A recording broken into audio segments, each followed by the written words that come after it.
Actually, we vet every individual cause page on jchoice.org.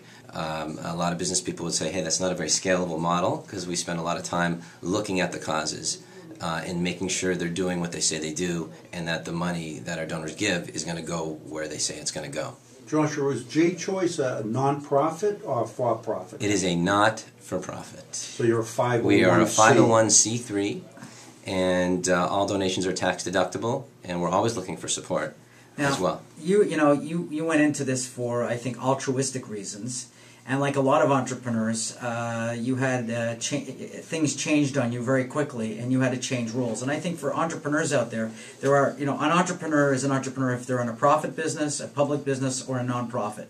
And you were thrown into the fire unknowingly after the start, correct? Absolutely. Can you tell our listeners about that? I had to learn very quickly on my feet how to run an organization, and it was interesting because even to this day we're still designing and developing things while we're in flight. I've often heard that analogy, like repairing a plane while in flight. And I think one of the most dramatic changes for us was last time we talked about David Rosenberg, the angel funder of JChoice. Without a doubt, I wouldn't be here without him. I'm very, very eternally grateful for the help that he's given. But about a year into the project, the recession came. Right. And it was a very, very tough financial time. And we sat down, and basically he told me, remember that conversation we had where I'll get all the money and you'll do everything else? Well, now you have to get the money too. And do everything else. And do everything else, much to my wife's chagrin. I'm almost banned from mentioning JChoice in my house because we live and breathe it, like most entrepreneurs. I think that's what it takes to get something off the ground. So you had not had the experience of being the major fundraiser for your own organization. Never. You had a benefactor prior to that. I did. So why don't we describe? And boy, was that! Did I? Now I know how good it was back then to start off with such an infusement of capital. To begin one's venture. Since then, I've learned a lot about being an entrepreneur, and I think one of the first rules out there is to spend as little as possible when you begin. So a lot of the money that we spent in the early days, I wish I had back, but that's neither here nor there. The major factor was really for me learning how to fundraise. So instead of just helping people give away money, which is what we do at JChoice, I also had to learn how to tell people, you know what, it's time to support this venture which is going to help other people give money.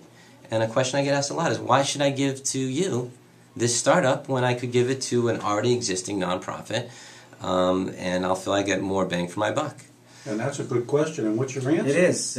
Exactly. It's an excellent question. I asked them, there's a couple different responses. One is some of these people invest in service learning. And service learning initiatives is very, very important, to volunteer your time. And so I asked them, what are you getting when you spend money on a service learning initiative?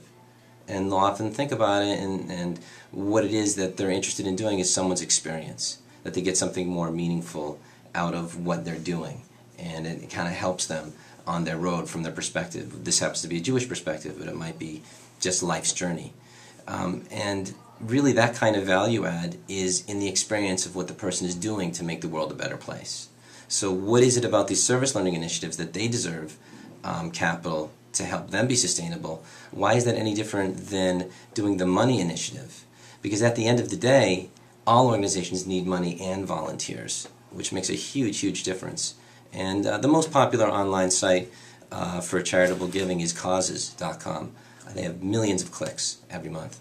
And I heard the CEO of that company say, a lot of people give thumbs ups on Facebook, they like it for causes, but they're not actually opening up their wallets and giving any money.